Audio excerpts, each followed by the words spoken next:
There is a single spark in an episode of Adventure Time called The Red Throne. A flame person, small and frightened, flicks a little piece of fire across a crowded room, and it drifts through the air and lands on the face of a creature standing near the throne. And it knocks his hat clean off his head and onto the floor. The creature is a cinnamon bun. For most of the show, he has been the slowest, softest, least capable character in the whole land of Ooh. A sweet and clumsy pastry who can barely finish a thought before it wanders off without him. But the fire does something to him. He straightens up, his wrinkled face goes smooth, and when he opens his mouth, the words come out clear and calm and certain for the first time in his life. Most people never think about that little spark. It is the whole point of this video. Locking in is a phrase that arrived long after this show first went on the air, but it describes something the show understood from its very first season. To lock in is to drop the act. It is the moment a person who has been goofing around, drifting, half present, somehow softer than the world around them, suddenly narrows to a point. The shoulders settle. The voice steadies. Whatever they had been pretending not to be capable of, they simply become as though a switch had been sitting quietly under the surface the entire time, waiting for someone to find it. We say it now about athletes in the final minutes of a game, about students the week before an exam, about anyone who finally stops messing around and gets serious. But the feeling underneath the slang is much older than the slang. It is the small electric surprise of watching someone we had quietly written off turn out to be far more than we ever thought they were. And here is the strange and lovely thing about Adventure Time, the thing worth sitting with for the next few hours while the lights go down and the room goes quiet. The show did this on purpose. It did it again and again across 10 seasons and nearly 300 episodes, and it almost never did it with the characters we would expect. It did not save its deepest moments for the hero with the sword. It did not hand them to the warrior, or the wizard, or the wise old mentor. It handed them over and over to the side characters, to the background candy, to the comic relief, to the ones who had been built on the surface to be nothing more than a joke: the penguin who eats socks, the butler who pours the tea, the pastry who cannot tie his own shoes, the princess who never stops talking about herself, the clown in the ice crown who steals brides and forgets why.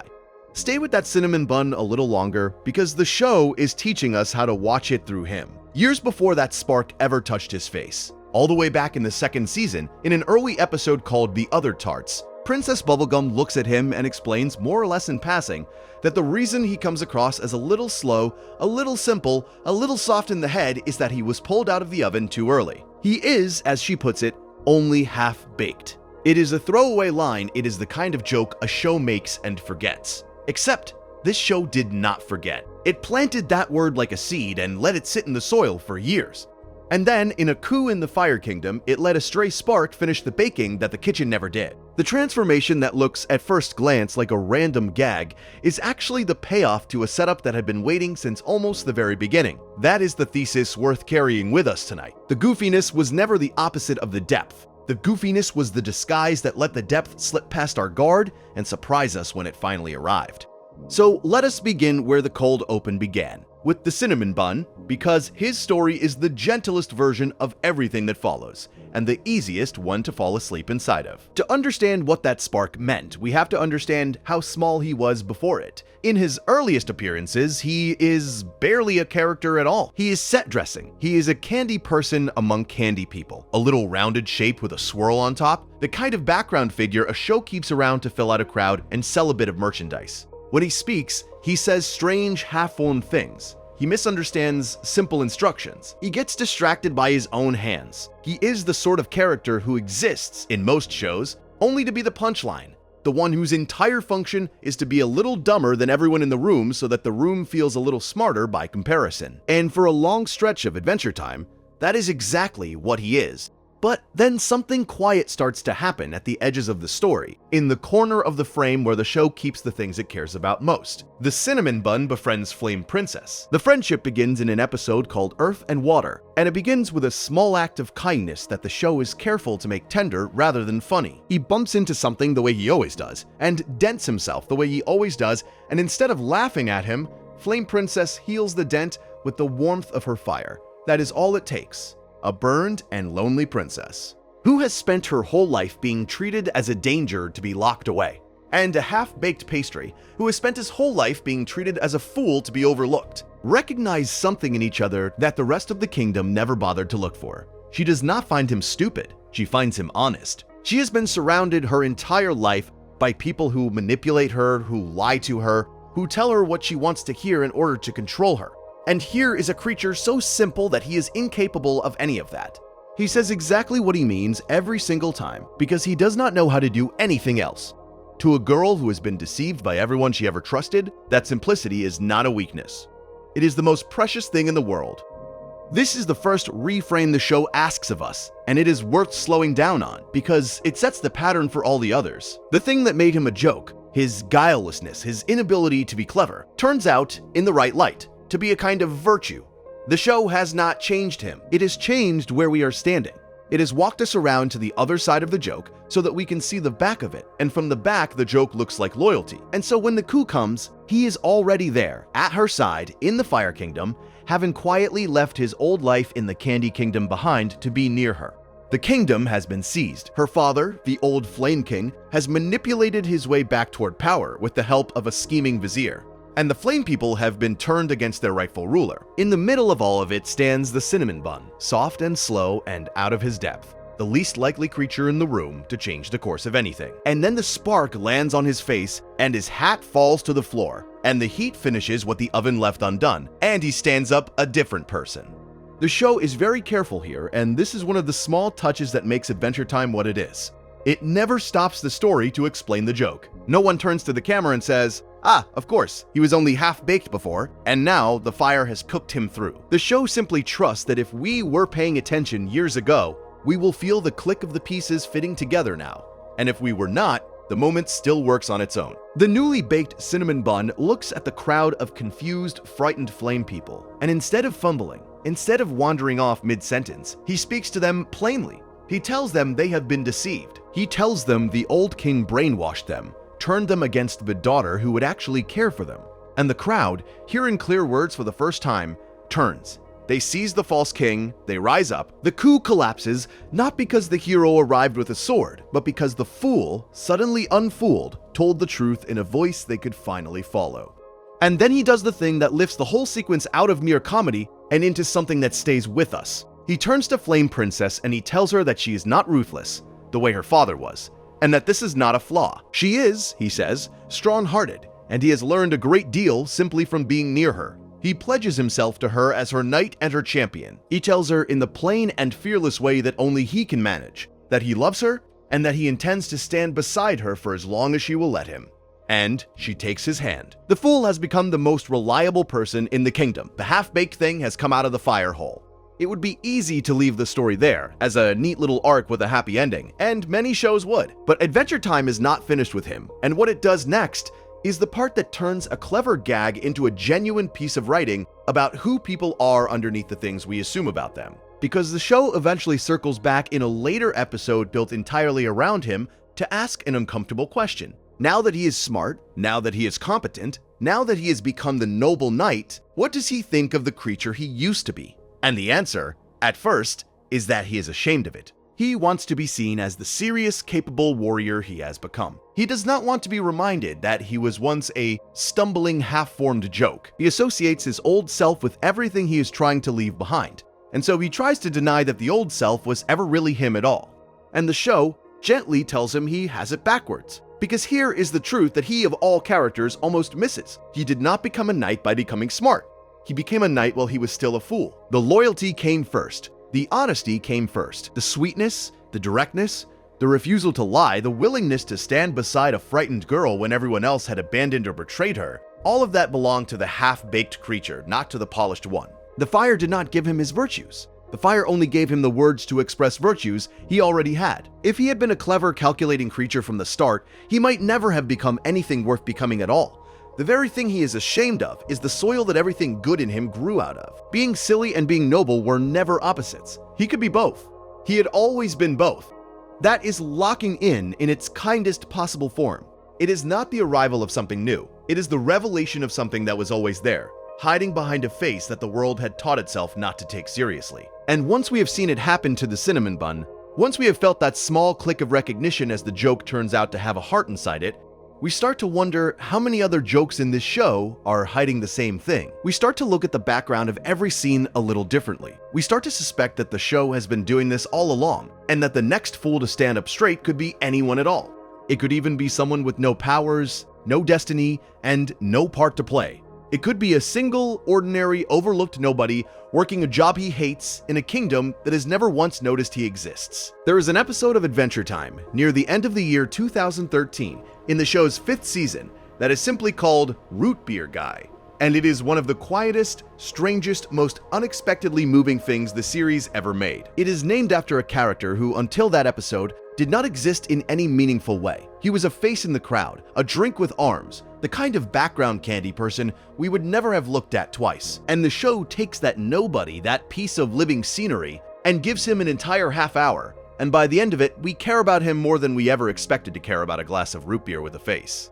Before we follow him into his one strange night, consider what his life looks like at the start, because the show wants us to feel how small it is. He works a job he cannot stand, sitting in a little booth in what looks like a call center, scanning his card in the morning, and clocking through the hours, a tiny cog in the machinery of the Candy Kingdom that nobody notices and nobody thanks. And at night, after the job is done, he goes home and he writes. He is working on a detective novel, a hard-boiled noir story about a tough, clever investigator named Joe Milkshake, a man who walks through a dangerous world saying clever things and solving impossible cases, a man who, when fortune turns his way, mutters the words bingo, bango under his breath, the way confident men do in old crime films. Joe Milkshake is everything Root Beer Guy is not. Joe is brave. Joe is decisive. Joe lives a life of excitement and meaning. And Root Beer Guy pours all of his longing into that character, page after page, because the page is the only place his real life will let him be the man he wishes he were.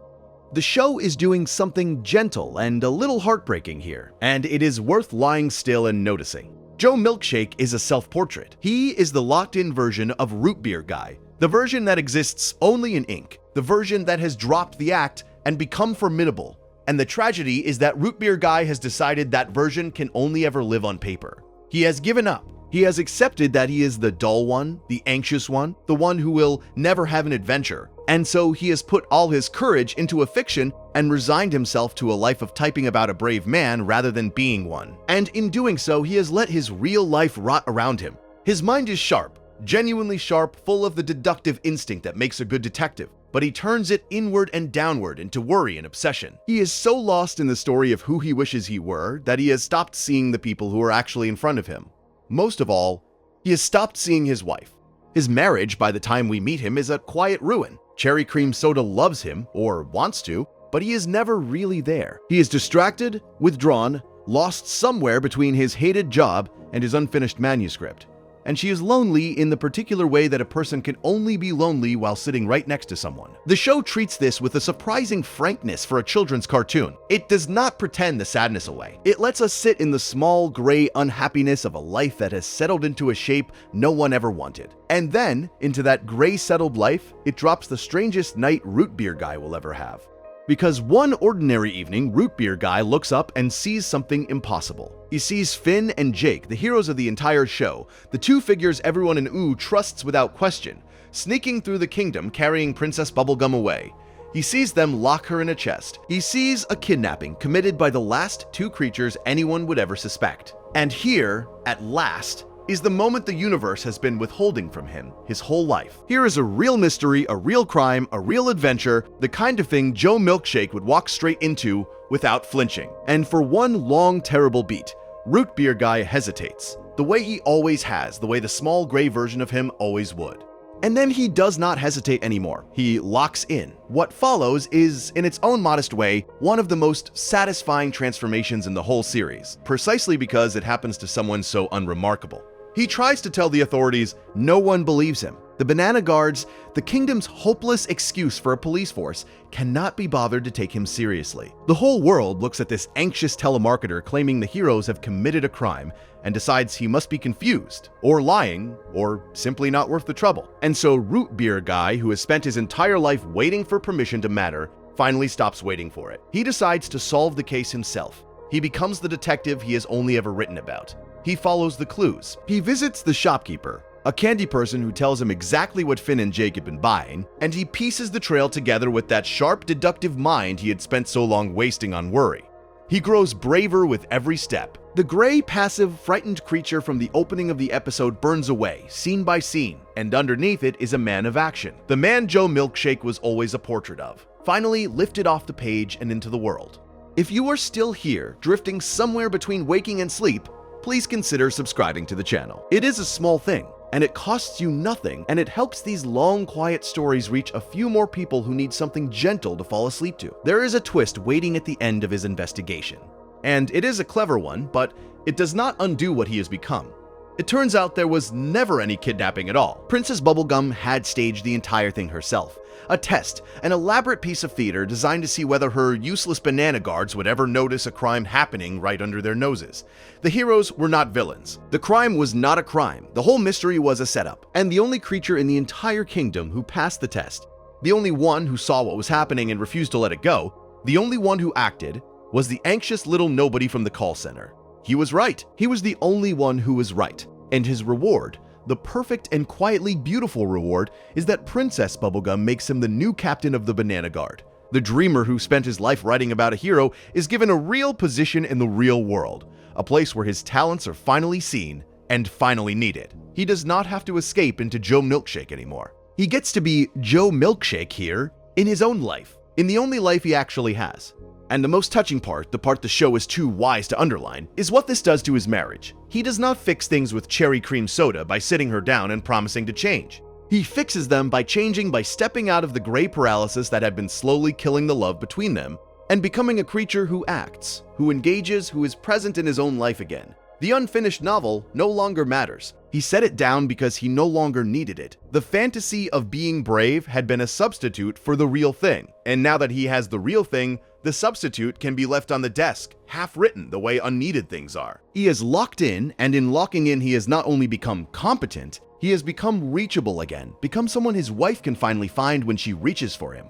We would think that would be the end of it, and as a piece of writing about an overlooked person finding his courage, it would be a complete and lovely story all on its own. But Adventure Time does something later that recasts the entire thing in a deeper and sadder light. And it is the kind of move that separates the show from almost everything else aimed at children. Because 2 seasons later, there is an episode named not after him, but after his wife. It is called Cherry Cream Soda, and it opens inside a recurring nightmare she cannot escape. And through that nightmare, we learn the thing the earlier episode never told us. Root Beer Guy died. Somewhere between his triumph and this moment, in his new life as captain of the guard, he gave his life. He sacrificed himself. The brave creature he finally became was brave all the way to the end.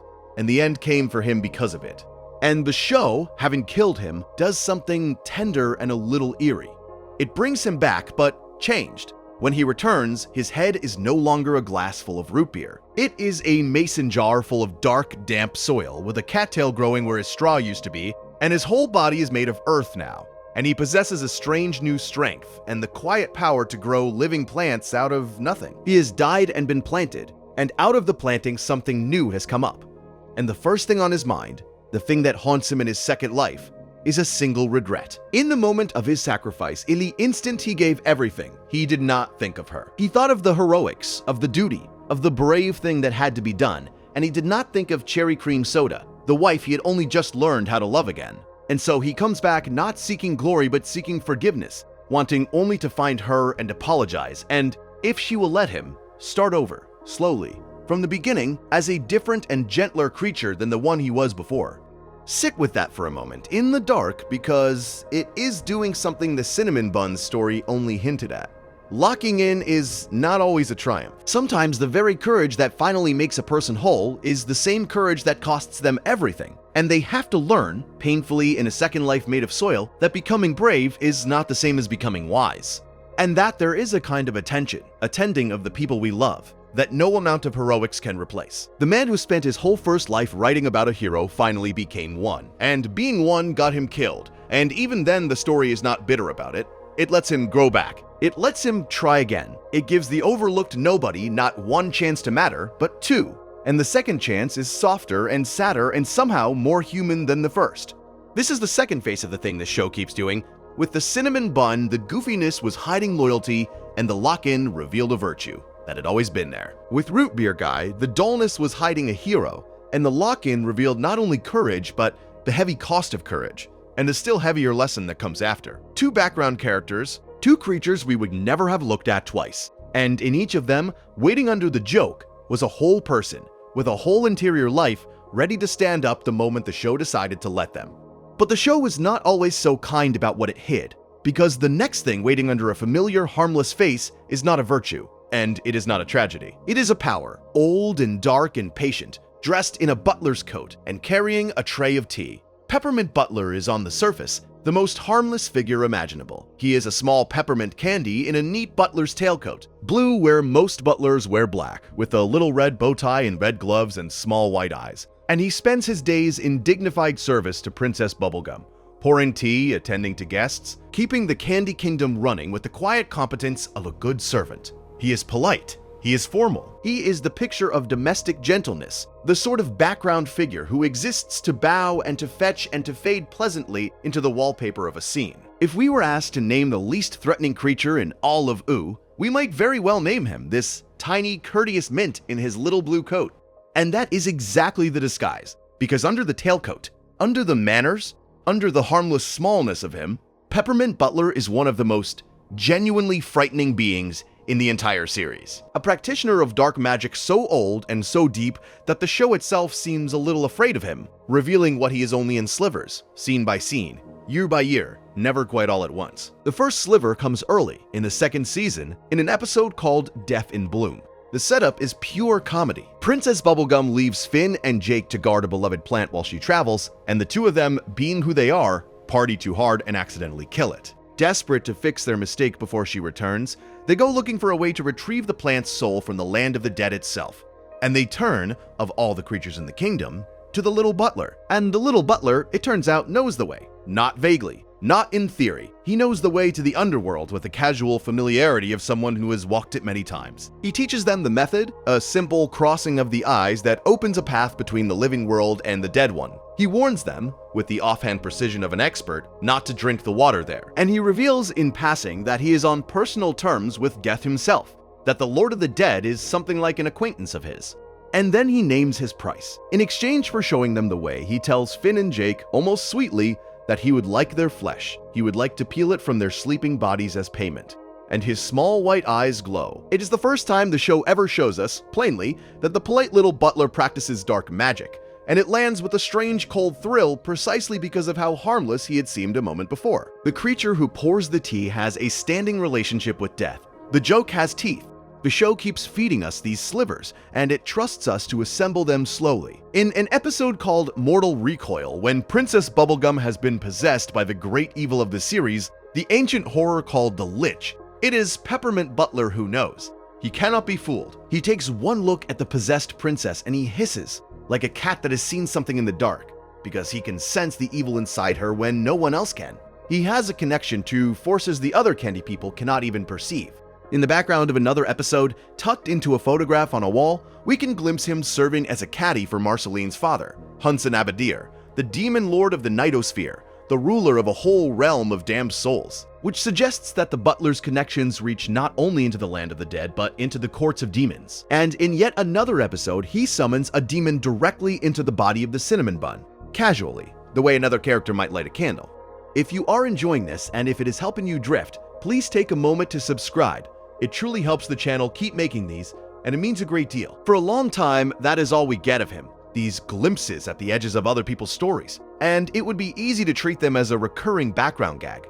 The funny idea that the prim little butler is secretly spooky, but the show eventually decides to stop hinting and to look at him directly, and the result is one of the more unsettling episodes in the series. In the 6th season, in its 15th episode, there is a story called Nemesis, and it is built entirely around him. It opens with a small group of conspiracy-minded candy people, occultists and ringermongers who gather in secret to whisper about the dark forces they believe are at work in the Candy Kingdom. Their watchword, a little Latin phrase about light in the shadows. Into this paranoid little world comes a demon hunter, a grim and righteous figure called the Peacemaster, who has dedicated himself to destroying the evil that festers in the kingdom. He has come to hunt a monster, and the monster he has come to hunt is Peppermint Butler.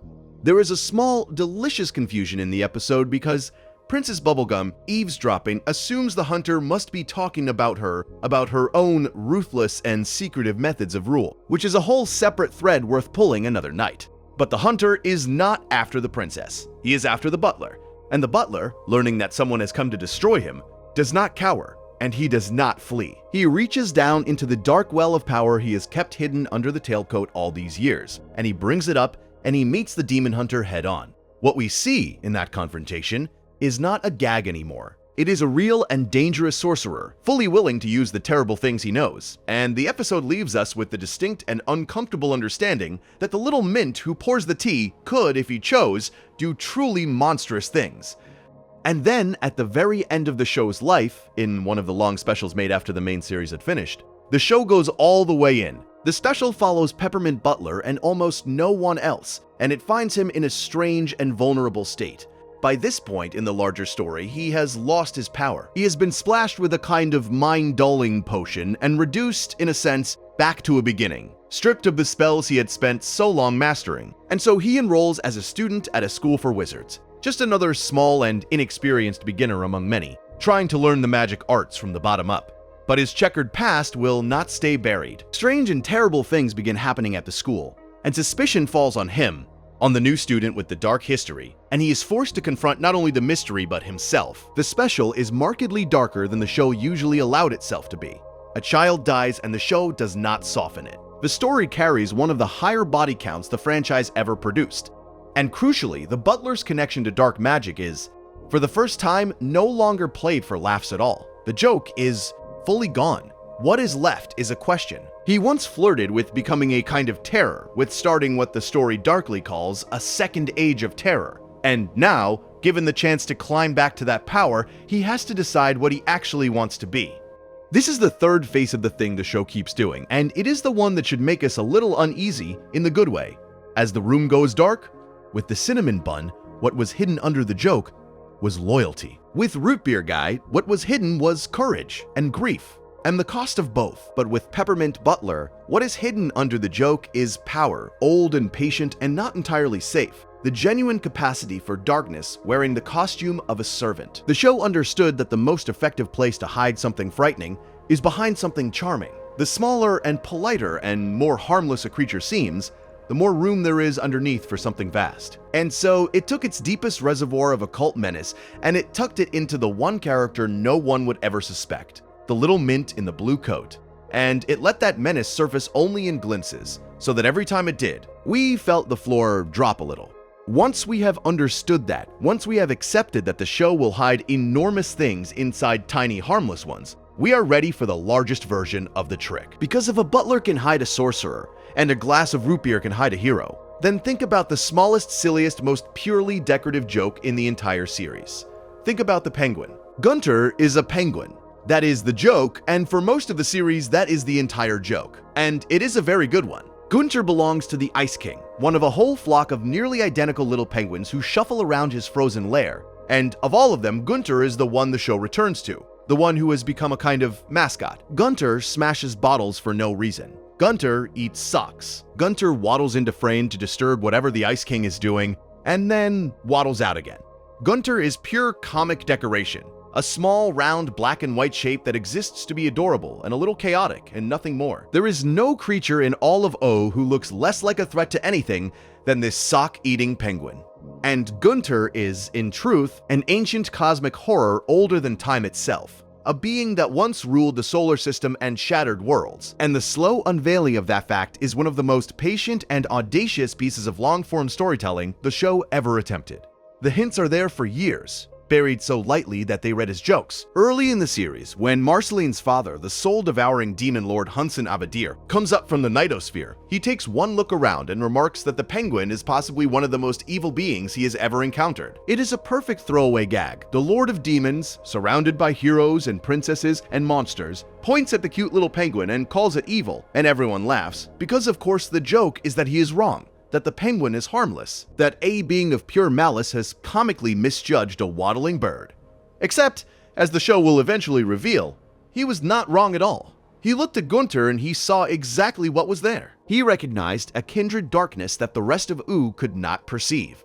There is another hint, stranger and more beautiful, in an episode where Gunter falls into a dream, and the dreaming mind of the penguin takes the form of an alluring bird woman who seduces and manipulates the great cosmic spirit known as the owl, bending a creature of enormous power to her, Will slipping into the dreams of a princess and conjuring a darkness there that turns a whole crowd against her. It is dismissed in the moment as a piece of dream logic, a bit of surreal nonsense of the kind the show loved. But it is also a glimpse of something inside the penguin that can charm and command and corrupt, something that has nothing to do with eating socks. And then, in the 6th season, in the 40th episode, in a story that bears its true name, Orgelord, the show finally pulls the thread it had been leaving loose for so long. It begins, fittingly, with an accident and a head injury. During a foolish little walrus race, Gunter is hurt, and the wound seems to crack something open. The penguin begins to suffer strange visions, vast and cosmic and wrong. Visions that do not belong to any ordinary bird. The Ice King, in his clueless and tender way, nurses the wound, bandaging the strange green matter beneath the feathers, fussing over his pet. And then Gunter catches sight of its own reflection in a mirror, and in that reflection something looks back that is not a penguin at all, and the creature remembers what it is. Its name is Orgelorg. What Orgelorg is, the show doles out with real grandeur. It is an ancient entity, a cosmic monster from before the beginning, one of the handful of primordial horrors that existed before time itself, named in the same breath as the great evil of the series, the Lich. Long ago, in an age beyond memory, Orgelorg was a breaker of worlds, a tyrant who ruled the solar system through sheer devouring power. Its hunger had a shape. It sought out the rare and enormous comets that pass through the cosmos, the catalysts that carry the potential to remake or unmake reality, and it consumed them, drinking their power into itself, growing toward a domination of everything. It was a force of pure consumption, feared across the stars. And at some point, by some means the show only gestures at, this colossal devourer was compressed, folded, crushed down into the small soft body of a penguin, its memory buried, its monstrous nature sealed behind feathers and a fondness for socks. The greatest threat the solar system ever knew had been hiding the entire time inside the silliest creature on the show, waiting. And the events of that whole season, it turns out, had been quietly waking it. A great three-faced cosmic deity had died. A catalyst comet was approaching the land of U, the first such comet in ages. The pieces were aligning, and when the penguin finally remembers itself, it moves with terrible patience and intelligence. It does not rampage. It schemes. It manipulates the politics of the Candy Kingdom, engineering an election that drives Princess Bubblegum from her throne, and removes the one ruler clever enough to stand in its way. It disguises itself, wrapping its small body in a trench coat and dark glasses like a creature in a spy film. And then, with the princess exiled and her defenses gone, it seizes her spaceship and flies up, out of the kingdom, out of the sky, into the cold of space, to meet the approaching comet and finish the meal it began before time began. Finn and Jake give chase, clinging to the rocketing ship, and what happens when they catch it is the moment the whole long joke pays off. Out beyond the pull of the Earth, where the penguin's borrowed body no longer needs to hold its shape, the green matter peels away, and Gunter is gone, and in its place unfolds the true form of Orgelorg, vast and luminous and strange, something like a great jellyfish of the void, a thing of impossible scale that fills the dark. And this enormous ancient horror speaks to the two small heroes floating before it. It tells them, almost philosophically, about the doors that had been opened, about how the alignment of events had finally let it become what it truly is. And for a moment, Jake, being Jake, finds something to relate to in its talk of becoming and freedom, until the creature clarifies, plainly, that what it wants is to destroy planets. And the sympathy curdles. It shatters the ship. It hurls Finn and Jake into the emptiness. It turns toward the comet and its ancient hunger. And then the show does the most adventure-timed thing possible with all of this cosmic grandeur. It crushes the horror back into the joke, as the struggle pulls the great form of Orgelord back down toward the Earth, back into the planet's gravity. That gravity does to it again what it had done long ago. It compresses the vast jellyfish of the void, squeezes it, folds it back down, smaller and smaller, until the Breaker of Worlds is once again nothing but a small, soft, harmless penguin, blinking on a crashed rocket beside a lake, as if nothing had happened. Gunter is just Gunter again. The cosmic terror is sealed back inside the sock-eating bird, and the bird waddles off into the rest of the show as though it had never been anything else. This is the largest and most spectacular version of the thing the show keeps doing, and it carries a particular kind of awe when we lie in the dark and think about it. The series took the single most decorative, most disposable, most purely comic creature it had, the penguin we would never look at twice, and it revealed that this creature contained the biggest thing in the entire universe, an ancient world-ending horror older than time. And then, having shown us, it shrugged and put the horror back in the costume. The joke was load-bearing. The penguin had been carrying the weight of a cosmos the whole time, and the show was patient enough to wait years before letting us feel that weight, and confident enough to hide it back away once we had. So far, the things hidden under the goofiness have all been kinds of power, whether kind or tragic or terrifying.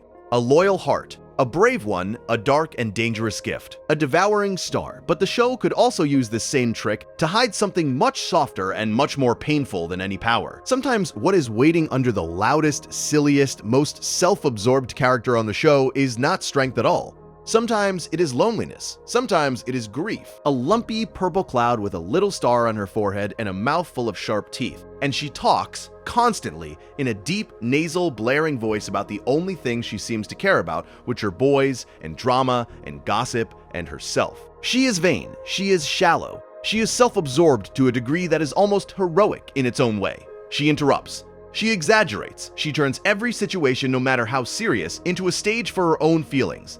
And she is, for long stretches of the series, the purest comic relief the show has, the character we bring on when a scene needs to be punctured, the drama queen whose every appearance is a small storm of noise and ego.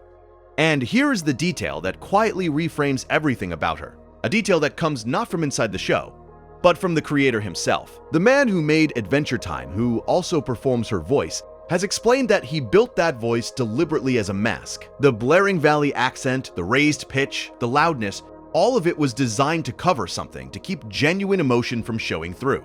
The voice is not just a funny voice. The voice is armor. The loudness is there precisely so that we cannot hear what is underneath it. And once we know that, we cannot unhear it. Every brash, ridiculous, self-centered thing she says starts to sound like someone shouting so that no one will notice they are hurting. Because Lumpy Space Princess, for all her noise about hot boys and popularity, is one of the most quietly tragic figures in the entire show. She does not live in a palace. She is, for most of the series, homeless. After a bitter fight with her parents, she left home and never really went back. And the show keeps showing us, in small offhand moments, the reality of her life out there. A dirty tent in the woods. A can of beans heated over a little fire. A princess, in title only, sleeping rough in the wilderness, alone. The character who never stops bragging is, in fact, a runaway with nowhere to go. And the bragging is what she has instead of a home.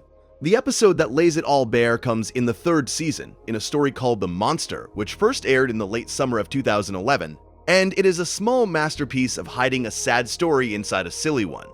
It begins as a joke. Her parents, the king and queen of Lumpy Space, send Finn and Jake to find their runaway daughter and bring her a basket of her favorite sandwiches. On the way, the heroes come upon a village of frightened little people who are being terrorized by a monster, a creature that comes in the night and devours their crops and leaves them with nothing. The heroes track the monster to a windmill. And the monster, of course, is her. The monster is Lumpy Space Princess.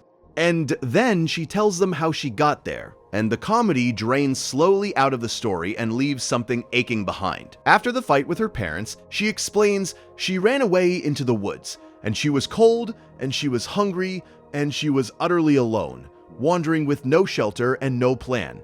And then a pack of wolves found her. And the wolves did not laugh at her, and the wolves did not tell her she was too much. And the wolves took her in and raised her as one of their own. And among the wolves, out in the wild, away from the kingdom and the parents and the expectations, she says she could finally just be who she really is. Think about what that means coming from her. The princess, the royal, the one who should belong at the center of everything, only ever felt like she belonged among a pack of wild animals in the woods, because they were the only ones who accepted her without conditions.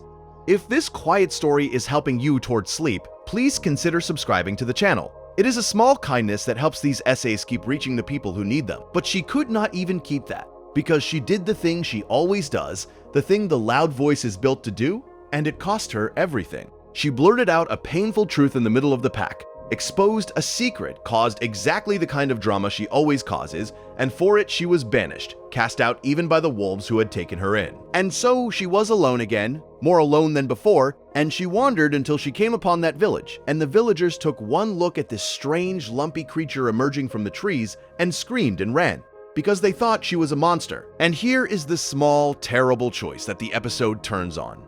She could have corrected them. She could have explained, instead, exhausted and starving and rejected one time too many, she let them believe it. She became the monster they already thought she was. If the world was going to look at her and see something frightening, she would use that, would lean into it, would let them flee in terror so that she could take their food and survive another night. The monster terrorizing the village was just a hungry, heartbroken girl who had been turned away by everyone, including a pack of wolves, and had decided that if she could not be loved, she could at least be feared enough to eat. That is what was hiding under the loudest, most ridiculous character in the show. Not a sorcerer, not a cosmic horror, not a hidden hero. Just a person lonely in a way that is almost too ordinary and too real for the fantasy world around her, using noise and bravado and even monstrousness to get through a life that kept rejecting her. When Finn and Jake finally reach her with the sandwiches, with the simple message that her parents miss her and want her home, something in her cracks, just for a moment, and the volume drops, and we see her, the actual her, the one the voice was built to hide.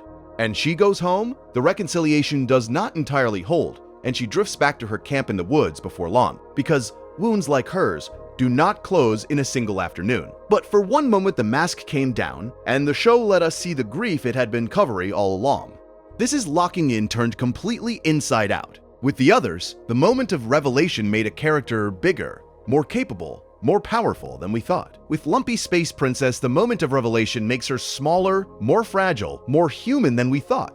The lock-in here is not the dropping of incompetence, it is the dropping of the act, the brief silence and the noise. The instant we realize that the most annoying character in the show has been carrying the quietest sorrow, and that the very thing that made her a joke, that blaring relentless voice, was engineered from the beginning to keep us from hearing her cry. The goofiness was the grief, wearing a disguise loud enough that no one would look too closely.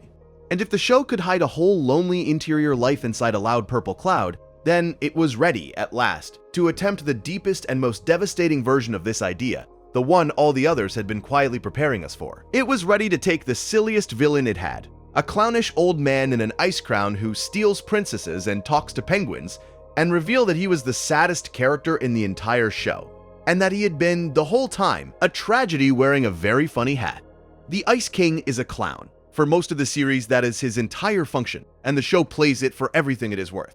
He is a wrinkled, blue-skinned old man with a long white beard and a golden crown, and he flies around the land of Ooo on the power of that beard, scheming and bumbling, and his single obsession, the engine of nearly all his appearances, is that he wants a wife. He kidnaps princesses. He hauls them back to his lonely ice fortress and tries to force them to marry him, and is always thwarted. And he whines and he sulks, and he talks to his penguins as though they were the only friends he has, which they are. Finn and Jake do not even really treat him as a villain. He is more of a nuisance, a sad and ridiculous old man who causes trouble and gets beaten and comes back next week to cause it again. He is comic relief in its most pathetic and most harmless form, the punchline who never learns, the loser in the crown.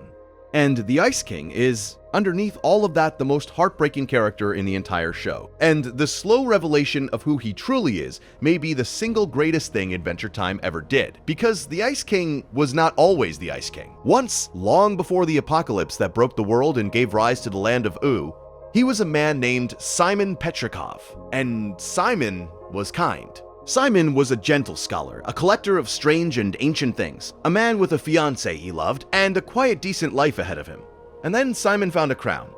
The crown was old, and the crown had power, and when Simon put it on, it filled his head with visions and gave him command over ice and cold. But it took something in exchange, and what it took was him. Slowly, over years and then over centuries, the magic of the crown ate away at Simon Petrikov. It scrambled his memory, it dissolved his identity, it twisted the gentle scholar into the raving, lonely, ridiculous Ice King. And worst of all, it took from him the very knowledge that he had ever been anyone else. The madness that the show plays for laughs, the clownishness, the obsessive, sad pursuit of a bride, all of it is the wreckage of a good man's mind. Every joke the Ice King makes is told over the grave of the person he used to be, and he does not even know there is a grave. That is the cruelty at the center of him. He is funny precisely because he cannot remember that he is a tragedy. And no one knows this better than Marceline. Marceline, the vampire queen, 1,000 years old, cool and tough and guarded, who carries her own ancient sorrows. Because when the world ended, when civilization burned in the Great War and a small child was left alone and terrified in the ruins, It was Simon Petrikov who found her. It was Simon, already beginning to lose himself to the crown, who took that frightened little girl by the hand and protected her and cared for her and became, in the rubble of the old world, the closest thing to a father she would ever have. He kept her safe. He kept her fed, and every time he reached for the crown's power to defend her, he pushed himself a little further into the madness, traded a little more of his own mind for her survival, knowing exactly what it was costing him, and doing it anyway. The show tells this story directly in a flashback episode in the 5th season, called Simon and Marcy, and it is almost unbearable to watch. This gentle man slowly drowning in a magic he cannot control, holding on to his sanity by his fingernails just long enough to get a child through one more night. If this is the kind of story that keeps you company in the dark, please consider subscribing. It helps the channel keep making these long, quiet pieces. And then the centuries did their work, and Simon was gone, and the Ice King was all that remained. And the little girl grew into the 1,000-year-old vampire queen. And the man who had saved her no longer had the faintest idea who she was. Sit with the shape of that for a moment.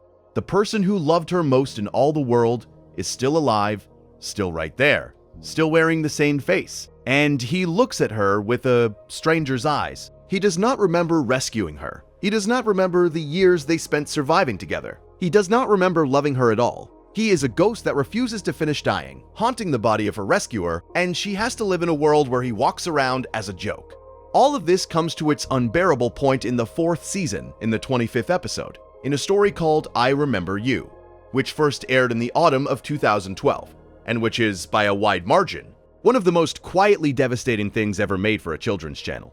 On the surface, even this is a comedy. The Ice King, lonely as always, comes to Marceline to ask for her help writing a song to help him win over a princess. He is silly about it. He performs a goofy version of one of her own tunes. He is, in every gesture, the clown. And Marceline can barely stand to be in the room with him. And at first, we might not understand why she is so cold, so pained, so close to tears around this ridiculous old man, until the weight of what she is carrying slowly makes itself felt. She tries, at one point, to reach him. She calls him by his name, not Ice King, Simon. She says the name of the man he used to be, the name of the man who saved her, hoping against everything that it will land that some buried part of him will stir and remember. And it does not. He looks at her, baffled, the name meaning nothing, and we feel the door close that she keeps hoping will open. This is grief of a very specific and terrible kind. The grief of loving someone who is still here and yet entirely gone. Of mourning a person who is standing in front of us. And the show renders it with such honesty that many who have watched a loved one slip away into the fog of a failing mind have recognized it instantly. The Ice King's confusion, his sudden mood swings, his childlike need, his blank unknowing, are patterned in a way that feels deeply intentional on the experience of dementia. And Marceline moves through the episode exactly as the family of such a person moves, between tenderness and exhaustion and a sorrow that has nowhere to go. And then she finds the scrapbook. Among the Ice King's possessions, among the clutter of his ruined life, she finds his old book of pages and photographs. And tucked inside it, she finds a picture of herself as a little girl. And on the back of that photograph, there is a message written in Simon's hand 1,000 years ago, when he could still hold a pen and still hold a thought, when he could feel the crown beginning to take him and knew he did not have long. The message is for her. In it, the man he still was reaches forward across all the centuries to the child he was about to abandon, not by choice, but by the slow theft of the crown, and he tells her that he is sorry. He asks her to forgive him for whatever he might do, for whatever he might become, once the crown has finished its work and he is no longer himself. He wrote, before he lost everything, a note begging the forgiveness of the person he loved for the monster he could feel himself turning into.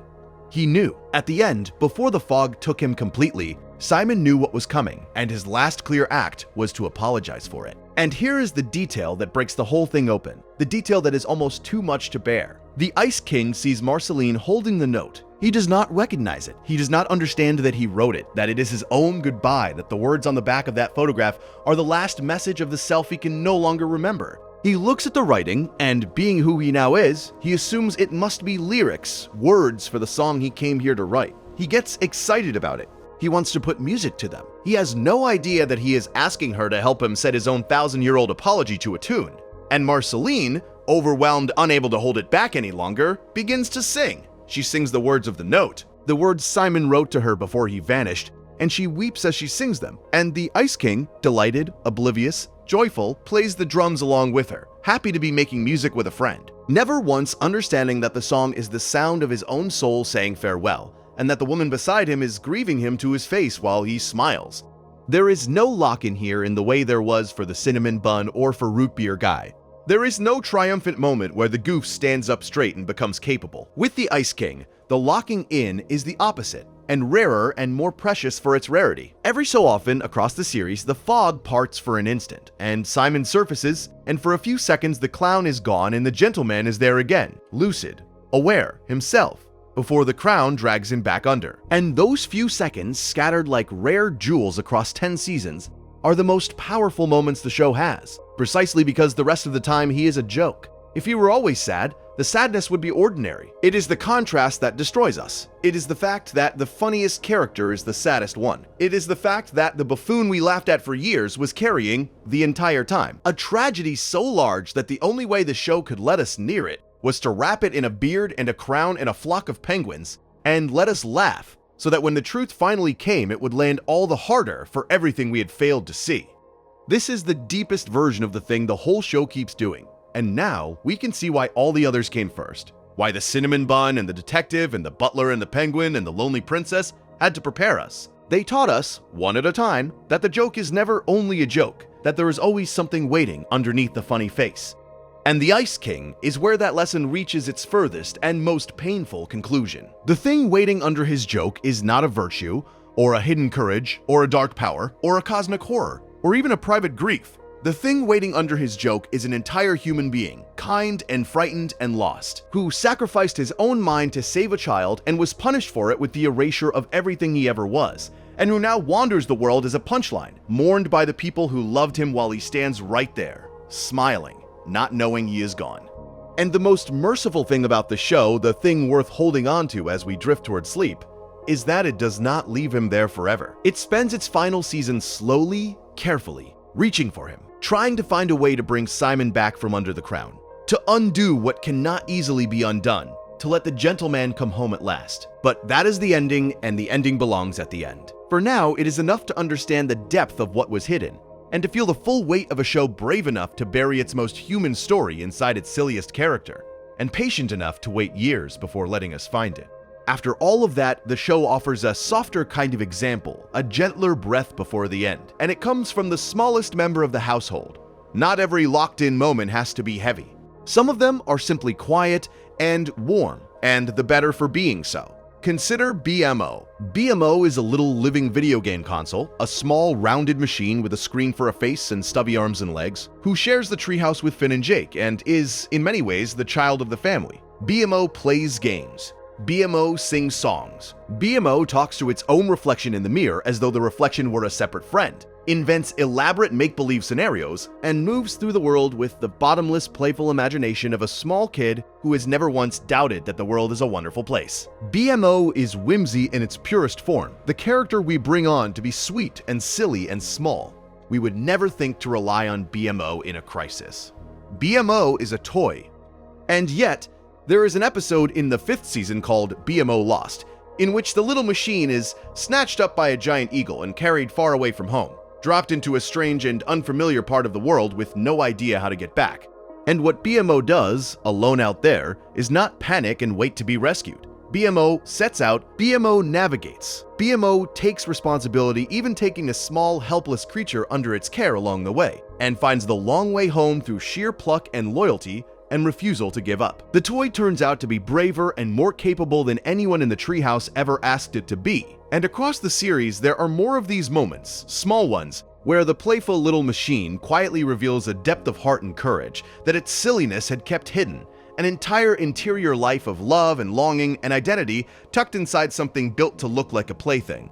And here is the detail that in hindsight says everything. When the show finally ended, when it came time to tell the story of the last great battle and the fate of the whole land of Ooo, the show did not hand that task to Finn or to Jake or to any of its grand heroic figures.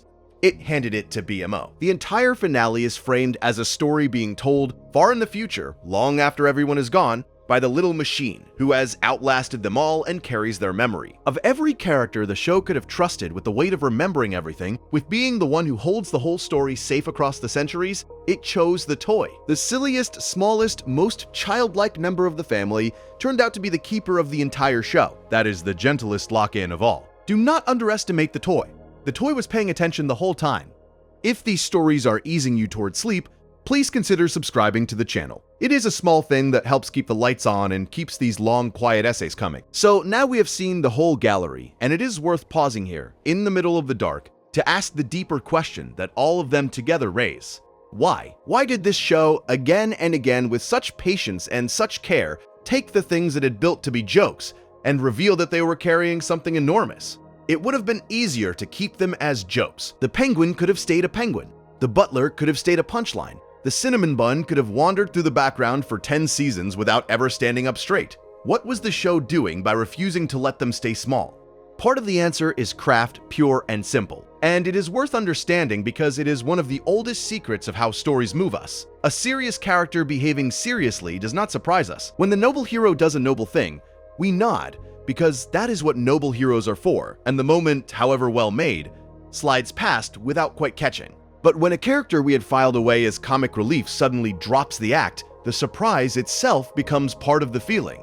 We were not braced for it. We had our guard down because we were busy laughing, and so the emotion gets all the way in before we can defend against it. The contrast does the work. The deeper the silliness, the deeper the hole it leaves when the silliness falls away, and the deeper the thing underneath can reach into us. Hiding the depth inside the joke is not a trick the show plays on its characters. It is a trick the show plays on us. And it plays it out of love because it wants the truth to land somewhere real. And it knows that the things we let past our defenses are the things we let in while we are smiling. But there is something larger than craft underneath it too. Something closer to a way of seeing the world, and this is the part worth carrying with us long after the episode is over. Adventure Time is set, we will remember, in the ruins of our own world. The land of Vu is what grew up over the ashes of a great catastrophe, the strange and colorful and silly civilization that bloomed in the crater of an apocalypse. Everything in it is, in a sense, a broken thing that became something new. The candy people, the talking animals, the kingdoms of fire and ice, and lumps, all of them are the half-baked remnants of a destroyed world, things that came out of the oven of the apocalypse not quite finished, and went on living anyway. And in a world made entirely of broken, unfinished, half-baked things, the show takes the position that none of them are only what they appear to be. Every silly creature is the survivor of something. Every joke is standing on top of a history. Every harmless face has a depth behind it, because in a world born from an ending, everyone and everything is more than it looks. There is a tenderness in that idea that is easy to miss because the show wears it so lightly. To insist that the silly characters are secretly deep is, underneath, to insist that nothing is disposable, that no one is only the role they have been assigned, that the background of the world is full of creatures with as much going on inside them as the heroes at the center. The show keeps walking us around to the back of its jokes, and what we find back there every time is a person. And the cumulative effect of that, episode after episode, year after year, is to gently retrain the way we look not just at the show, but at everything. We start to suspect that the loud one is hiding something quiet, that the dull one is hiding something brave, that the harmless one is hiding something vast, that the clown is hiding the deepest grief in the room. And if that is true of a penguin and a butler and a pastry, the show seems to whisper, then how could it not be true of the people around us? The ones we have filed away as simple, as silly, as not worth a second look. This is why the locking in matters so much, and why it works the way it does. Locking in the show is never really the moment a character becomes something new. It is the moment we finally see what was there all along. The cinnamon bun did not gain his loyalty from the fire. Root beer guy did not invent his courage on that one strange night. Peppermint Butler did not suddenly learn dark magic the day a demon hunter came for him. Gunter did not become a cosmic horror because of a bump on the head. Lumpy Space Princess did not develop her loneliness in the woods, and the Ice King did not turn into Simon the day Marceline found the note. In every single case, the depth predated the reveal. It was there from the first appearance, sealed behind the joke, waiting. The lock-in is not a transformation. It is a recognition. The character was always this. We simply were not looking. And that distinction, small as it sounds, changes how the whole show feels once we understand it, because it means that every goofy character we are laughing at is, in a sense, already their deeper self. right now, in the silly scene. Even before the show confirms it, the cinnamon bun in the background of an early episode is already loyal, already honest, already capable of becoming a knight, even while he is fumbling a simple line for a laugh. The penguin smashing a bottle is already an ancient horror older than time. Even mid-waddle, the Ice King making a fool of himself is already Simon Petrikov, already a gentle man who sacrificed his mind for a child, even as we chuckle at his latest failed scheme. The depth is not added later. It is present the whole time, underneath, and once we know that, we cannot watch the silliness the same way. Every joke acquires a second layer. Every laugh sits on top of something we now know is there. The show has given us a kind of double vision, where we see the surface and the depth at once, and hold them together, the way we learn to hold the comedy and the tragedy of a real person together once we have known them long enough. If you are still drifting along with this and finding it a comfort, please consider subscribing. It helps these essays reach more people who like to fall asleep to a quiet voice and a slow story. It is worth saying, too, that the show was never cruel about any of this. It could have used the gap between the silly surface and the deep interior to mock its characters, to make them pathetic, to invite us to feel superior to the joke before pulling the rug away.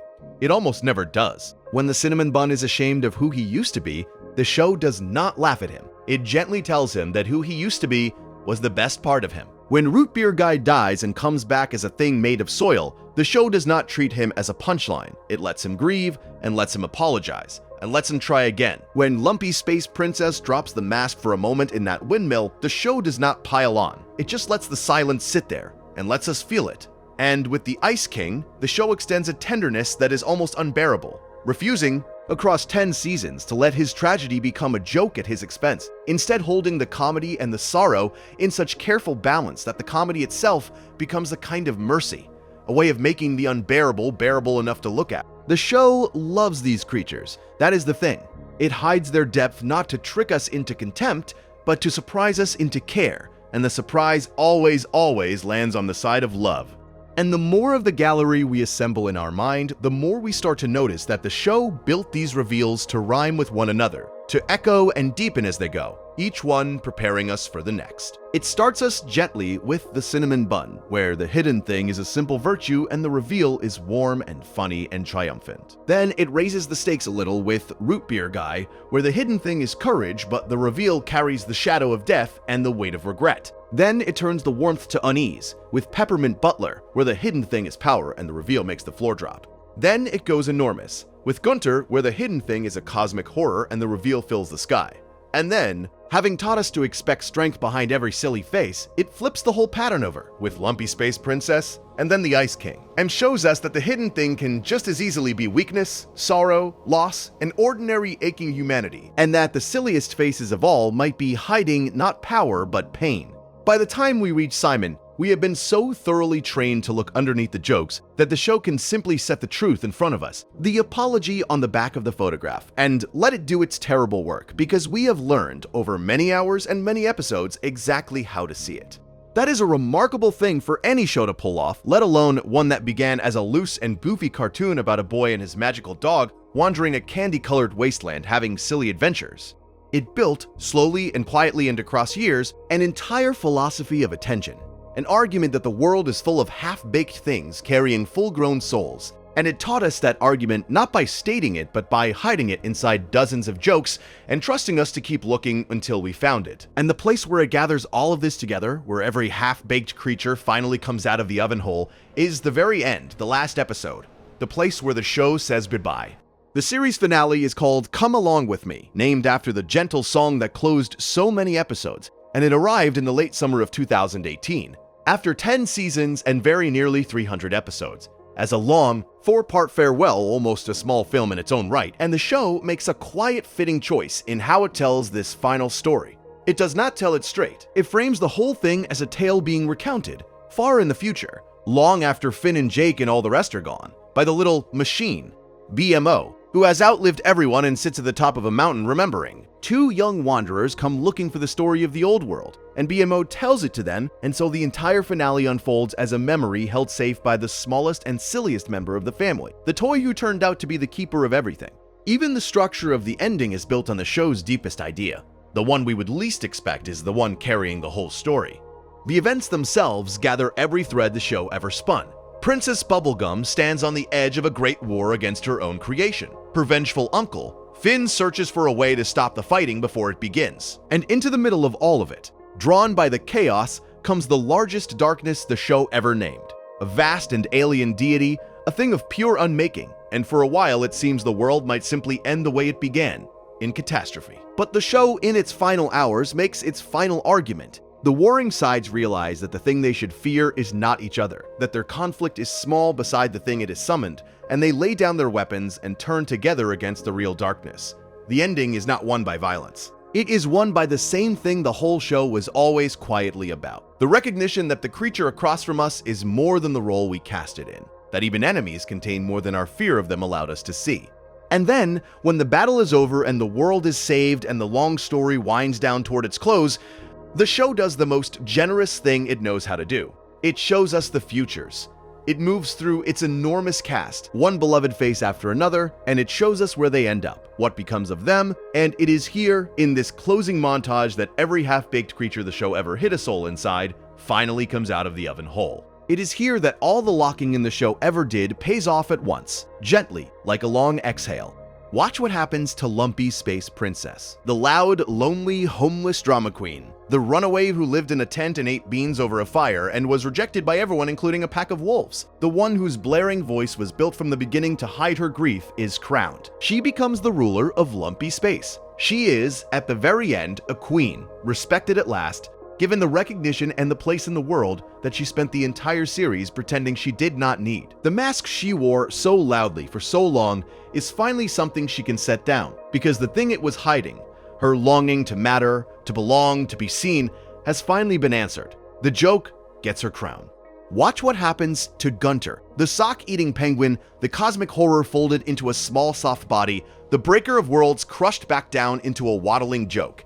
Gets the gentlest possible ending. The show does not leave the penguin as a sealed-away monster forever. In the future, it shows us Gunter has become something new, a creature it calls the Ice Thing. And Gunter marries. The penguin finds love, finds a partner, finds a small domestic happiness with another of O's gentle creatures. The being that once devoured comets and ruled the solar system through terror ends its story not in conquest but in a wedding, settled and content. The horror gets a home.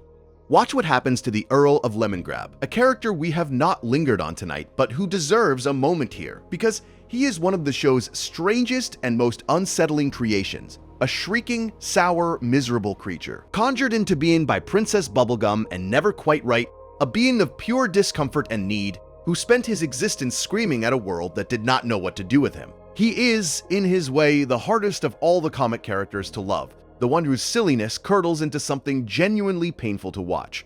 And even him, even the screaming lemon, the show does not abandon. In the futures it shows us, Lemongrab is content, smiling, at peace finally, after a whole life of torment. If even Lemongrab gets to be at peace, then the show is telling us something about how far its mercy extends, which is to say, all the way, to everyone, even the ones who were the hardest to sit with.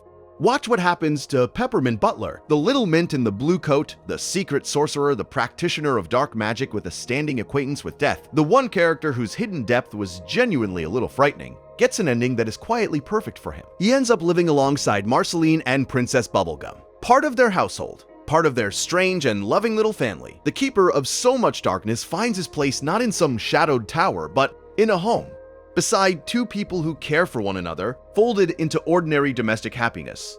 The show does not pretend he was never dangerous. It simply lets the dangerous thing find a soft place to land, lets the sorcerer be, in the end, a member of a family. Even the menace gets to come home.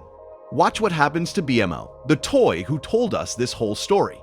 BMO's ending reaches, fittingly, all the way out into the stars. In one of the most tender beats of the montage, BMO sends the consciousness of a loved one out into space, an act of care and remembrance and quiet cosmic generosity, and then goes on, outliving everyone, carrying the memory of them all across the centuries, until two young wanderers climb a mountain looking for a story. And BMO is there, still, ready to tell it. The plaything became the historian. The smallest character became the one who holds the whole show in its heart and keeps it safe. There is no more fitting image for everything this show believed than that the toy at the top of the mountain, remembering so that nothing and no one is ever entirely lost. And watch, in the gathered ranks of those who stood with Princess Bubblegum when the war came, for a familiar, smooth-faced figure. Because the cinnamon bun is there. The half-baked pastry who came out of the fire hole, the fool who became a knight, stands among the princess's allies in her hour of need, not as comic relief now, but as one of the capable ones, one of the ones we count on when everything is at stake. He locked in seasons ago in a coup in the Fire Kingdom, with a spark and a fallen hat, and he never locked back out. The dignity held, and somewhere in that same world, though the finale does not pause on every face, we can carry the knowledge that the anxious telemarketer who became a brave detective and then a captain, who died and was planted and grew back as something gentler, is part of this world too. One more nobody who turned out to be someone, one more joke that turned out to have a whole life inside it. If this gentle accounting of endings is easing you towards sleep, please consider subscribing to the channel. It is a small thing and it helps these quiet essays keep reaching the people who need them. And then there is Simon. The show saves its most careful tenderness and its most honest restraint for him. Across the whole final season, one of the deepest currents running underneath everything is Betty, the woman who loved Simon before the world ended, before the crown took him, throwing the entire force of her being into a single desperate purpose: to find a way to bring him back, to lift the crown's curse, to undo the long, slow erasure and let the gentle scholar return from under the Ice King at last. It is the great hope the ending carries, the wish every viewer has been holding since the moment they understood who the Ice King really was, the longing to see Simon come home. And the show, to its enormous credit, does not lie to us about how such things go. It does not hand us a clean and easy miracle. What it gives us instead is something bittersweet, something true, a resolution that holds both grief and grace in the same hand, that costs something even as it heals something, that refuses to pretend that a tragedy this deep could be undone without a price. It would have been easy to ring a bell and announce that everything was fixed. The show is too wise and too kind and too honest for that. It lets the ending of Simon's long story be tender and painful at once, the way the truest endings are, and it trusts us to be able to hold that because it has spent 10 seasons teaching us exactly how. That is the gift of the montage, and the gift of the whole finale. One by one, every creature the show ever hid a soul inside is shown to us whole. The lonely princess gets her crown. The cosmic horror gets a wedding. The screaming lemon gets peace. The secret sorcerer gets a family. The toy gets to be the keeper of everything. The fool gets to remain a knight. And the saddest man in Ooh gets, if not a simple happy ending, then at least a true one, held in love. Every joke comes out of the oven. Every half-baked thing is finished at last. And the show steps back and lets us see what it had been building all along, which is not a collection of gags, but a whole world of overlooked creatures who were, every one of them, more than they appeared, finally given the dignity that had been waiting inside them since their very first scene. It is worth pausing before the end on the thing the heroes were actually facing in that final hour, because it quietly completes the whole picture. The great darkness that descends on the land of Ooh at the close of the series, the vast and alien deity pulled up out of the cracks of reality, is named Golb. And a strong reading is that Golb is the one creature in the entire show who has no hidden depth at all. Consider what the series had spent 10 seasons patiently teaching. That under every silly surface there is a soul, that the penguin is a star, that the butler is a sorcerer, that the clown is a grieving man, that the loud one is lonely and the dull one is brave. The whole long story is one sustained argument that nothing is only what it appears to be.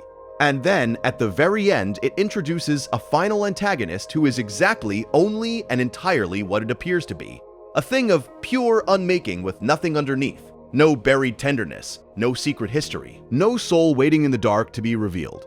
Golb is not a joke hiding a depth. Golb is a depthless thing, chaos without an interior. The one being in all of Ooh that has no back to its joke because it was never a joke and never had a back. And a strong reading is that this is precisely what makes it the true and final enemy. Not its size, not its power. Its emptiness. Because notice how every other conflict in the entire show was ultimately resolved. Not by force, by recognition. The way to defeat an enemy in this world was almost always to see what was hidden inside them. To walk around to the back of the threat and find the frightened person there. The lonely creature. The misunderstood soul. Flame Princess was not a danger to be contained, but a girl who had never been loved honestly. The Ice King was not a villain to be destroyed, but a good man to be grieved and, if possible, recovered. Even the Breaker of Worlds was, in the end, just folded gently back into a penguin. Over and over, the show solved its problems by looking deeper, by refusing the surface, by insisting on the depth. But GOLB cannot be solved that way, because there is no depth to find. You cannot reach it by understanding, because there is nothing inside it to understand. It is the one thing the show's whole method does not work on, and that is the deepest reason it is terrifying. It is what is left when you take away the soul that the series promised was always there. And so, the final battle becomes something stranger and more beautiful than a fight. Faced with a thing that cannot be reached, the warring sides of O are forced to turn and look at one another instead, and there, in each other, they find exactly what Golb lacks: Princess Bubblegum and her vengeful uncle. The candy people and the creatures they had been ready to make war against, the whole fractured and feuding land, on the very edge of tearing itself apart, suddenly recognized that their enemy was never each other. The thing worth fearing is the empty thing, the depthless thing, and beside it, their old grievances shrink into nothing. They lay down their weapons not because someone won, but because they finally see one another clearly, see the hidden depths they had been too angry to notice, and that seeing is the only weapon that works. The war ends in recognition. The whole conflict resolves the way every smaller conflict in the show always had, by looking past the surface and finding the soul. Only now it happens at the scale of an entire world. The land of Oo, in its final hour, does the thing all its characters had done one by one. It locks in. It drops the act. It reveals all at once that it had been more than a silly candy wasteland the whole time, that under the bright nonsense, there had always been a real and tender heart.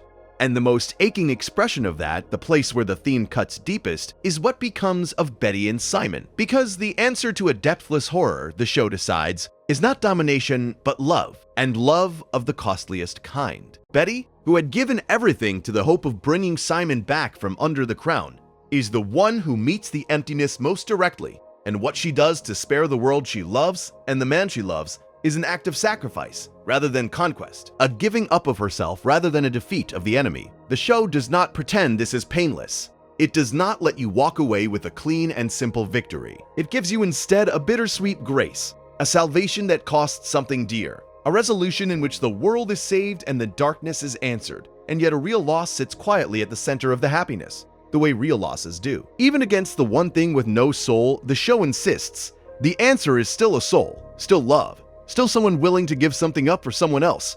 That is its final word on the matter. The depthless thing is met, in the end, by the deepest thing there is.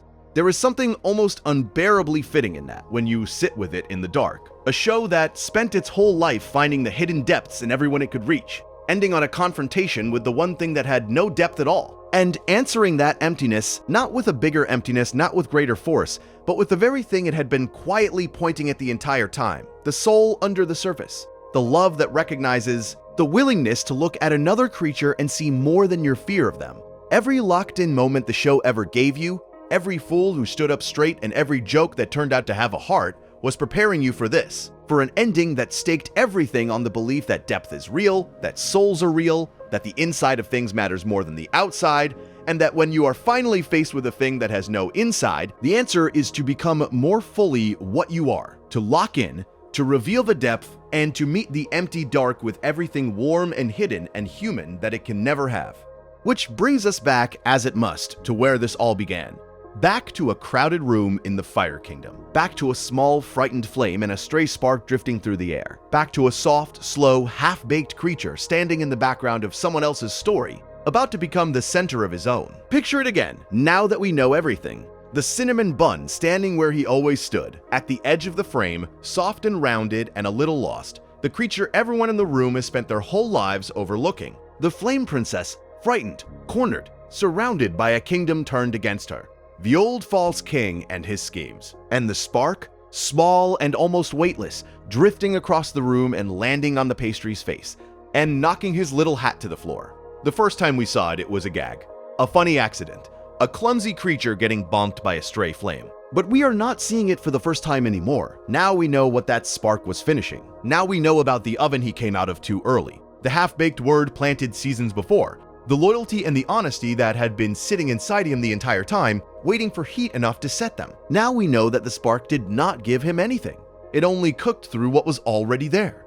And so when his wrinkled face goes smooth, when he straightens his spine and lifts his head and opens his mouth and the words come out clear and calm and certain for the first time in his life, we understand at last what we are watching. We are watching a soul become visible. We are watching the back of the joke turn toward us so we can finally see the heart that was always painted there. The smooth face is not a new face. It is the face that was under the wrinkles the whole time. And the steadiness in his voice is not a steadiness he just found. It is a steadiness he always had, in the way he loved without guile, in the way he told the truth without fear, in the way he stood beside a frightened girl when everyone wiser and cleverer had run.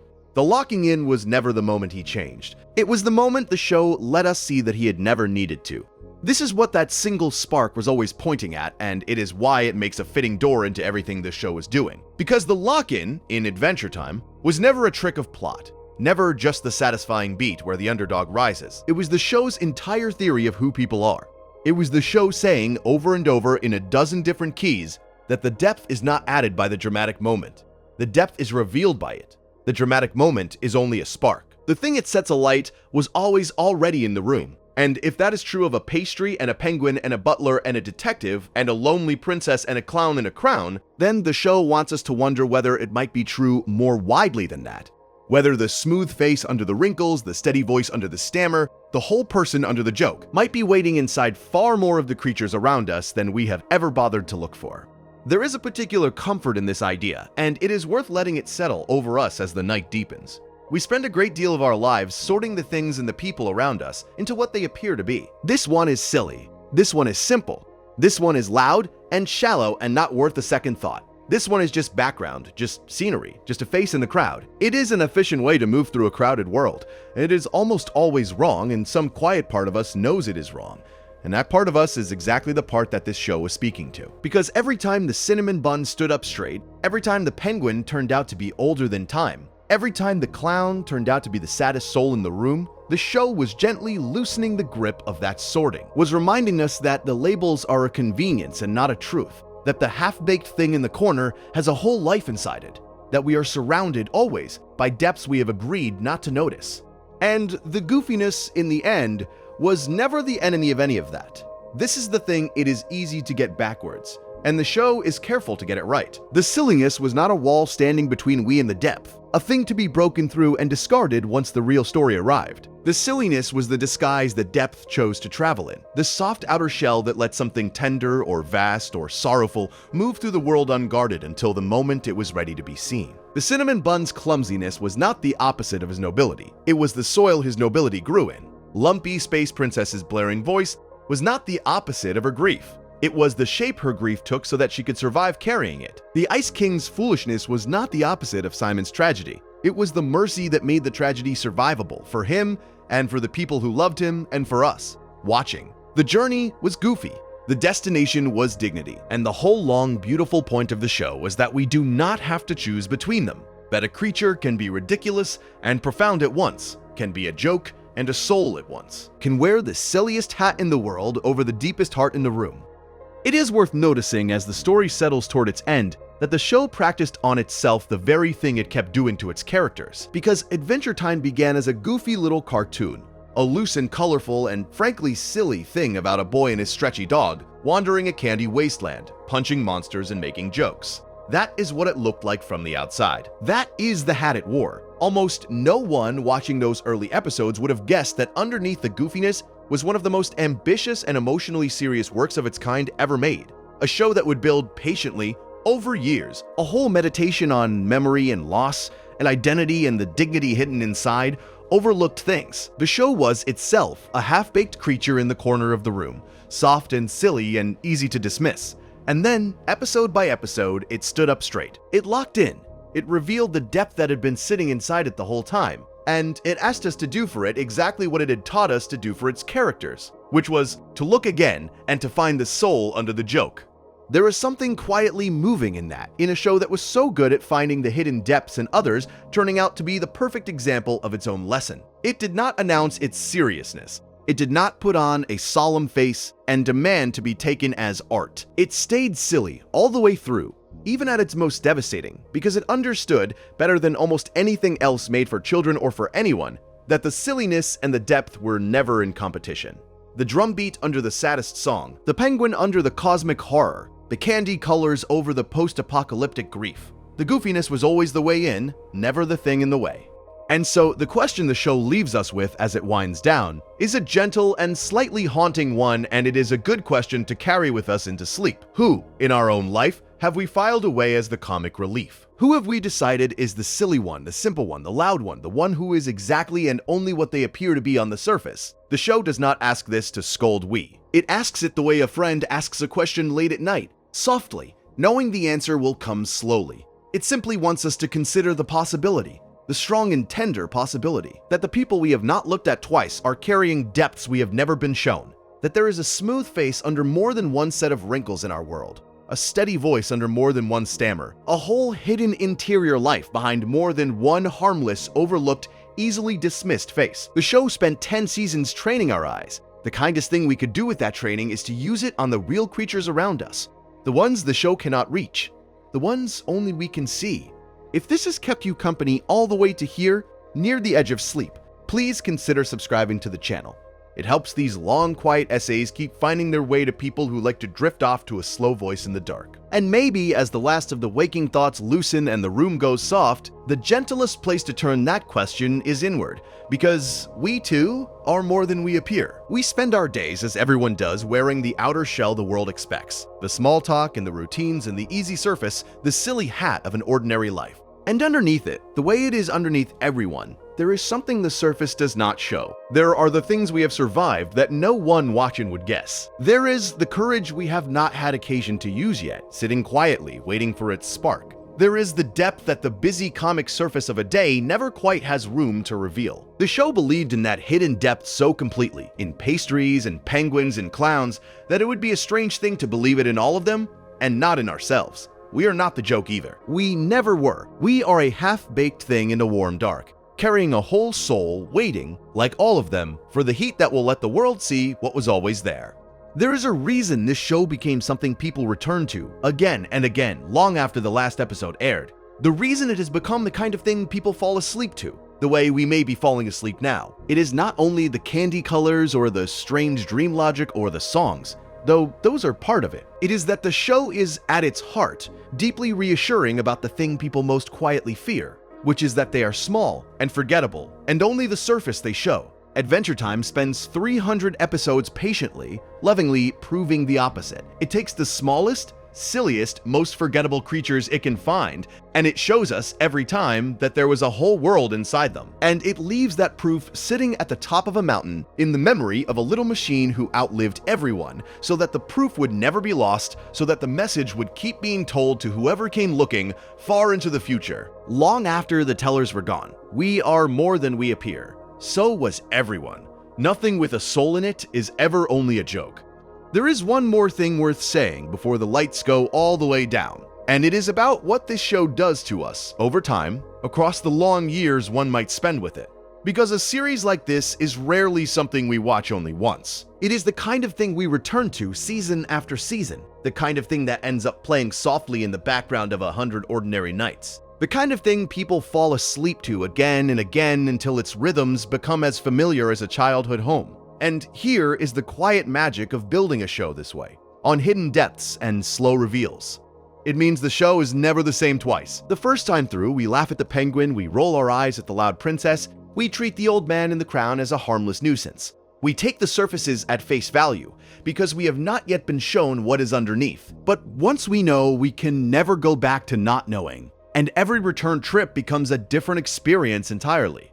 Watch an early episode again, after you have seen where it all leads, and the goofiness acquires a weight it did not have before. The penguin smashing a bottle is no longer just a gag, because now you know what it is, and the knowledge hums underneath the joke like a low note you cannot unhear. The Ice King's silliest scheme is no longer just silly, because now you know who he used to be, and the comedy and the tragedy play at the same time, layered, inseparable, so that you find yourself laughing and aching in the same breath. The lonely princess's loudest moment is shot through, now with everything you know about the grief she is shouting over. The whole show deepens behind you as you walk through it a second time and a third. The way a piece of music opens up once you know how it ends, the early notes suddenly heavy with everything they were quietly promising. The depth was always there, waiting in those early scenes. The show simply trusted you to come back and find it.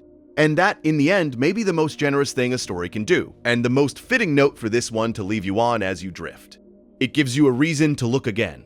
It rewards the returning. It takes the comfortable, familiar, half-watched background of your nights and reveals slowly, over years, that it was carrying far more than you ever asked it to carry, that the silly little cartoon you put on to fall asleep was, the whole time, one of the most quietly profound things you could have chosen. The show locked in on you too, in its way. It started as one thing and became another, not by changing, but by letting you finally see what it had always been. And if it could do that, a goofy cartoon about a boy and his dog, then the gentle suggestion it leaves you with is that almost anything might, that the familiar surfaces of your own life might be carrying depths you have simply not looked at twice yet, waiting, patient, for the night you finally do.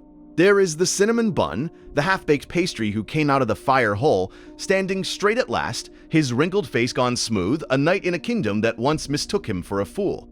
He learned, in the end, that the soft and silly thing he used to be was never something to be ashamed of, that the sweetness and the honesty were the very soil his nobility grew out of. And he is at peace with all of it now, the silliness and the dignity holding hands inside one small, rounded body. There is Root Beer Guy, the anxious telemarketer who spent his life writing about a brave man and then became one, the detective who solved the only case that ever mattered, the captain who gave everything, the creature who died and was planted and grew back gentler, made of soil and quiet strength, carrying his one tender regret like a seed, hoping only to find the person he loved and begin again, slowly, from the beginning. There is Peppermint Butler, the small polite mint with death for a friend and dark magic sleeping under his blue coat, the secret sorcerer who could have become a terror and chose instead a home, ending his long strange story not in some shadowed tower but folded into a loving little family. The menace finally given a soft place to land. There is Gunter, the sock-eating penguin who was a star older than time, the breaker of worlds crushed gently back into something small and soft, ending not in conquest, but in a wedding, the cosmic horror settled in content at the edge of a quiet lake. Asleep, perhaps, the way you are nearly asleep. There is Lumpy Space Princess, the loudest creature in the whole land, who was only ever lonely, whose blaring voice was built from the beginning to hide a grief too large to say out loud. The runaway who slept in a tent in the woods and was turned away by everyone, even the wolves, and who wears a crown now, a queen at last, respected, the mask finally something she is allowed to set down. There is the Ice King, the clown in the golden crown, who was a gentleman named Simon, who gave his own mind to save a frightened child and was punished with the slow erasure of everything he ever was, mourned to his face by the people who loved him while he smiled, not knowing he was gone, and reached for, in the end, with all the tenderness a story can hold, his long sorrow met not with an easy miracle, but with something truer and more bittersweet, a kind of grace that costs something the way real grace always does. And there is BMO, the little machine, the toy, the smallest and gentlest of them all, sitting at the top of a mountain far in the future, long after everyone else is gone, holding the whole story safe, telling it to anyone who climbs up looking for it, so that none of them will ever be forgotten, so that the proof will never be lost, the proof that not one of them was ever only a joke. And see how they rhyme now that they are all gathered in one quiet place. Every single one of them was first offered to us as something small, something to laugh at, something to glance past on the way to the real story. And every single one of them turned out to be the real story, or to carry a piece of it. The shapes of their secrets were different, a virtue here, a sorrow there, a power, a horror, a buried name, but the lesson underneath was always the same, repeated as patiently as a heartbeat across 10 long years.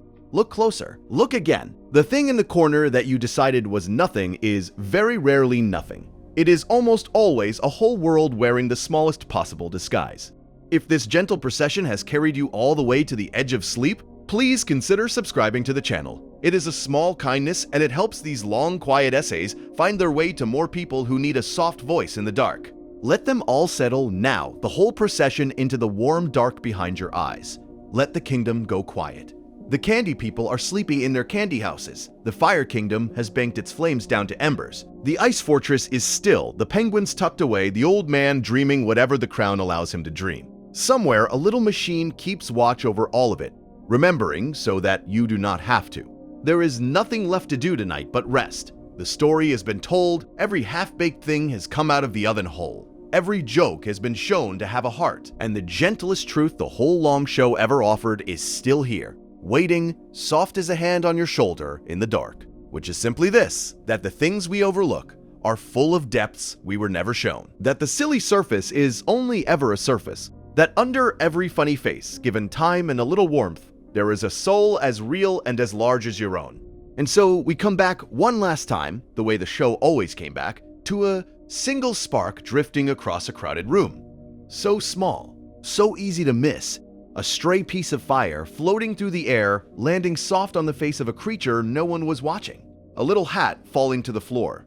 A wrinkled face going smooth. The whole enormous point of everything, hidden as it always was inside the smallest and the silliest of moments, waiting patiently for someone to finally see it. You saw it tonight, you looked at the joke long enough to find the heart inside it. And maybe when you wake, you will carry that looking out into your own day and find the depths in the overlooked creatures all around you. And remember, when you catch your own reflection, that you were never only the surface either. Rest now, the fire has done its quiet work. The smooth face is at peace, and everything that ever seemed half-baked has, in the end, been finished and found whole and loved. And so this video comes to its end, the way the show itself ended, gently, without any fuss, leaving behind only the quiet sense that things are deeper than they look and kinder than we feared. The little procession has passed. The kingdom is asleep. Somewhere a small machine sits at the top of a mountain, keeping the whole story safe, so that nothing tender is ever truly lost. There is nothing left to do now but breathe slowly in the soft dark and let the last waking thought be the gentlest one the show ever offered. That everything half-finished is, somewhere, still being finished, and everything overlooked is, somewhere, still being seen, and everything that ever seemed like only a joke was carrying, the whole time, a soul as real and as large as any other. Thanks for spending this quiet hour here, among the forgotten creatures and the enormous hearts hidden inside them. Rest well, and in the days ahead, be gentle with the silly, overlooked things all around. And remember that the smooth face was always there, under the wrinkles, waiting for a little warmth to bring it out. If you enjoyed this video essay, make sure to subscribe. Thanks for watching, and I'll see you in the next one.